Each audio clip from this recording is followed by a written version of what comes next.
How'd you get revenge on a coworker? I used to work at this company where everything was a competition. I'm not talking about a friendly competition, I'm talking about backstabbing and trying to climb over one another to get ahead. There was one person, Rachel, who made it her mission to undermine me at every turn. She'd take credit for my work in front of the boss, she'd talk down to me in meetings, and worst of all, she'd always act like she was helping while secretly trying to make me look bad. One day, I stayed late to finish a big project. I was exhausted, but I wanted to do a good job. Rachel came into the office just as I was finishing up and pretended like she was just checking in.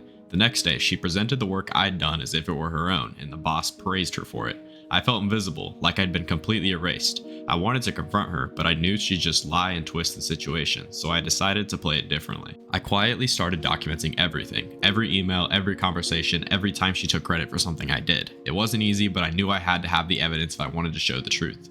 A couple of weeks later, I walked into a meeting where Rachel was doing it again, presenting something I had worked on, acting as if it was her idea. I didn't interrupt, but I waited until the right moment.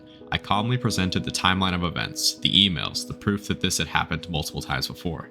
Rachel didn't have a way to back out of it. The boss didn't fire her, but she was publicly called out for trying to take credit for others' work. It felt good, but not in the way I thought it would. It wasn't just about the revenge, it was about standing up for myself. I learned that sometimes justice doesn't need to be loud. Sometimes it's enough to just show the truth and let others see things for what they really are.